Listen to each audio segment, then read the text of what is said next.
aí do treino, né? Eu vi gente falando, pô, que sorte, classificou nos pênaltis de novo, cara. Vamos ouvir o que o Pivete pensa disso aí.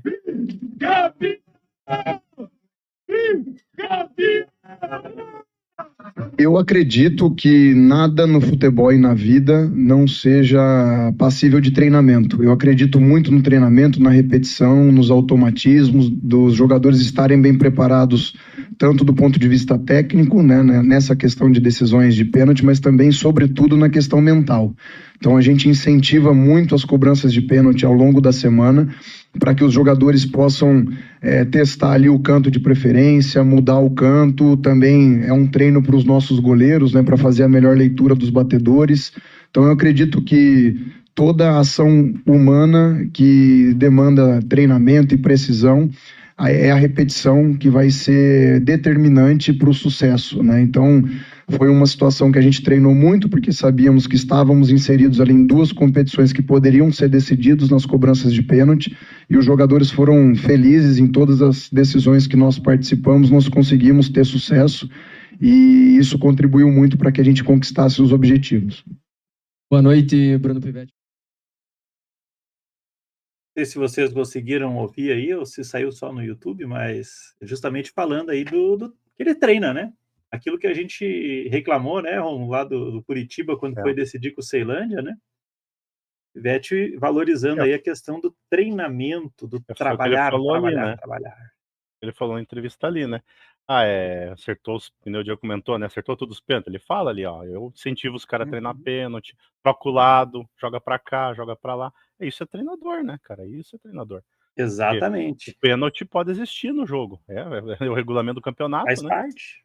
O cara não treina ou põe um goleiro que aí eu não consigo não lembrar do Moser falando, a gente até treinou pênalti essa semana. Como assim até treinou pênalti, velho? Vocês estão de brincadeira com a gente, cara. Mas aí, aproveitando, até falando, voltando a falar do Maringá, e isso serve também pro Operário, né? Que a gente estava falando da continuidade, né? E da importância de tu ter continuidade do trabalho, ter continuidade do técnico, né? No Operário, antes do Pivete foi 2 anos, né? 2 anos e meio, eu acho, do Guanás, né? E saiu porque quis, né? Eu acho que o Operário não queria ter perdido ele, né? Mas acabou perdendo o Pivete. E eu separei um pedacinho aqui da entrevista dele, em que ele fala que o repórter, acho que o repórter era de Maringá, cara, ele pega e dá uma cutucada no Pivete, cara, na comemoração do título, ele vai lá e me cutuca o Pivete, dizendo que ele fez trabalhos curtos por onde ele passou.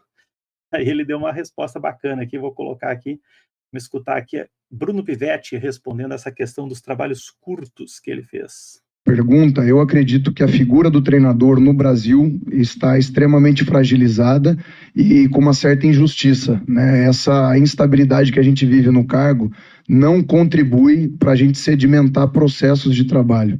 Então, se eu passei por alguns clubes de maneira rápida, a culpa não foi minha, a culpa foi de uma cultura enraizada que, infelizmente, para mim, é o principal mazela do futebol brasileiro, né? Porque a gente não consegue solidificar processos. Fico feliz que o Júnior, o Álvaro tenham confiado no meu trabalho, tenham estudado a maneira que eu gosto que as minhas equipes joguem.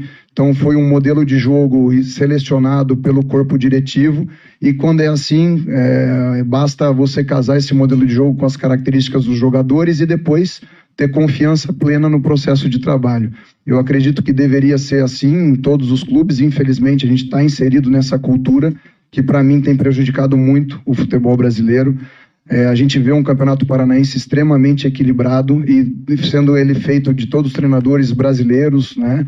Eu acredito na competência do treinador estrangeiro, mas aqui no Brasil nós temos muitos talentos em termos de treinadores. Os 2 times da capital contam com grandes treinadores, o caso do Maurício Barbieri, o caso do Moser. O Maringá deu prova viva da competência do Castilho, né, que criou uma equipe extremamente competitiva. Enfrentamos o São Joséense, que teve uma arrancada extraordinária no campeonato com o Ageu. O Londrina fez uma excelente campanha com o Claudinei. Então foi um campeonato muito difícil, feito por treinadores extremamente competentes, e isso me dá mais felicidade da conquista do título, porque eu sei o quão difícil foi, e acredito que se o futebol brasileiro começar a respeitar mais os seus profissionais, os seus treinadores, boa parte dos nossos problemas vão ser sanados e o Brasil vai voltar a ser a potência mundial que sempre foi no futebol. Pivete. Tirando a forçadinha que ele deu falando que o Mozart e o Barbieri são grandes treinadores, eu gostei da resposta dele, cara. Eu acho que tem muito a ver aí com o momento que o Brasil está passando mesmo. E aí, antes de ouvir vocês, eu queria ouvir o José, porque ele passou por isso ano passado, né? 5 treinadores derrubaram o Atlético Paranaense. Será que se tivesse tido continuidade em algum desses trabalhos, o futuro do Atlético seria outro? Na minha visão, o técnico não joga, ele treina. Então, muitas das vezes, os jogadores querem derrubar o técnico, né? Então, tivemos sim essas saídas, mas continuaram as mesmas coisas, porque são os mesmos jogadores, né? Então, eu acho que se tivesse mantido o treinador, mas mudado o atleta, quem sabe as coisas seriam diferentes. E tu, Rômulo, o que tu acha? O Curitiba também teve muita troca no passado, né? Naquela campanha que acabou sendo a pior campanha da história do Curitiba na Série B. Acho que também foram 5, né? 4 ou 5 trocas no comando, né? Cara, eu penso assim, acho que o Pivete ali, desculpa, cara, mas se ele ficar ali, fazer uma campanha boa, alguém pagar um pingado a mais pra ele sai fora. É o que acontece, tá? Então não adianta esse choro de treinador, pra mim é migueca. Vou ser sincero aqui pra vocês. Todo treinador bom que já ficou em Curitiba, já ficou em Atlético, o cara chegou lá, calçou, o cara vaza. Então isso daí é da carreira deles, cara. Quando tá ruim tem que meter o pé na bunda mesmo, e quando o cara tá ganhando dinheiro ele sai fora e só alegria, né? Tá errado também, vai brigar pelo profissional dele. Agora sim, a questão do Curitiba é o seguinte, falta de planejamento, né? Trouxe lá uma falta de convicção no passado, aí trouxe o Guto Ferreira que não deu certo, acho que até foi bom ali virar, né? Aí fez umas coisas terríveis no meio ali do que acabou culminando com o desastre total. Aí quando trouxe o treinador que conseguiu acertar alguma coisa, no final do ano mandou embora e trocou de novo. Então, na verdade, o do Curitiba une um pouco a questão da falta de planejamento e convicção, acho. Não é só a troca de treinador, né? Que o Curitiba fez lá com o Guto, depois fez ali uma bagunça no meio, ali que rebentou, né? Essa falta de convicção no meio ali. Mas, claro, se você tem um trabalho bem feito, que nem o Mozart agora, né?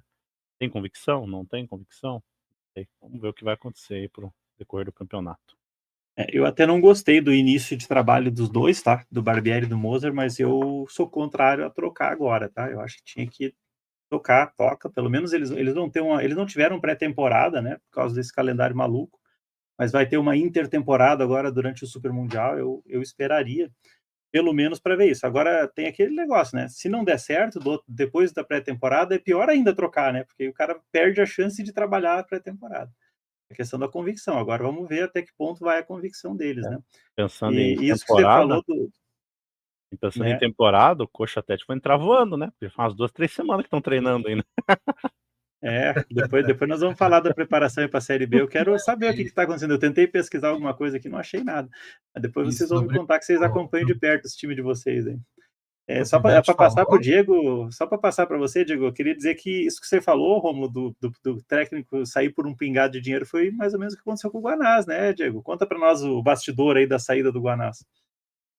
Assim, eu concordo discordando do Pivete, assim, eu não sou muito favorável de trocar técnico, eu acho que ele tem que ter um certo tempo para trabalhar, mas eu também não sou a favor também de ficar pagando para ver, a equipe não pode pagar para ver, o treinador vai dar certo, vai encaixar, não vai, né? O Operário tem uma questão de estrutura, eu acho, tem um trabalho também contínuo, o treinador chega aqui, encontra uma estrutura, encontra um elenco, encontra uma forma de jogar, tanto que, não desmerecendo o trabalho nem do Pivete, puxa, acabou de ser campeão aí, nem do Banais e dos outros treinadores, mas os treinadores estão entrando e saindo do Operário, o Operário está se mantendo. Assim, o Operário lá de 2015, ele foi campeão com o Itamar Schulli, né, técnico. O auxiliar dele, o Gerson Guzmão, ficou 4 anos no Operário, ganhou Série C, Série D, Taça FPF, foi na Série B, fez boas campanhas na Série B. E, puxa, saiu cadeia agora, sabe? Então, o Operário depois passou um período, até o período que ele caiu para ser de volta, foi o período que o Operário ficou tentando lá com aquele Matheus Costa, que veio do Paraná, com uns outros treinadores, que não deram certo. E assim, ficar pagando para ver, eu acho que o Operário pagou para ver. E foi rebaixado para a Série C novamente. O Guanás encaixou, o Guanás ficou 2 anos, foi um trabalho também, então, teve o Guzmão 4 anos, o Guanás 2, e agora o Pivete, né, 6 meses. E acho que assim, o Operário, ele se der certo de encaixar a filosofia do treinador, o que o torcedor quer ver, beleza, deixa o cara e vai, né? Mas não necessariamente vai dar certo sempre, né? Então, assim, e o Guanás, ele foi embora porque ele sentiu, respondendo a tua pergunta, né? Ele sentiu que era o momento dele, né? Ele achou que, puxa, o Operário foi bem na Série B e tal, muitos méritos meus, porque eu ganhei do Santos, fiz não sei o quê. E agora o Operário está campeão e o Guanás está desempregado, entendeu? Então, assim, eu acho que Não durou um mês, né? Não durou um mês no assim, Atlético Goianiense. eu gosto muito do Guanás, assim, eu acho que ele é um cara muito vibrante, assim, eu gostava muito das entrevistas dele. Mas eu vejo que assim tem que casar as duas coisas assim. Então a gente está numa leva de treinador, né? Eu acho que até eles estão meio unidos aí por causa dessa questão de muitos treinadores estrangeiros, na Série A inclusive e tal. Mas eu concordo discordando. Eu acho que tem que dar trabalho para o treinador. Só que também o clube não. O futebol é muito dinâmico. Se ficar demorando muito, pagar para ver, é rebaixado, perdeu um ano, perdeu o faturamento. Não tem trabalho bom sem resultado, né, Romulo? Eu ouvi isso hoje no Giro da Notícia, né? É que a SAF acha que trabalho é bom sem resultado, né?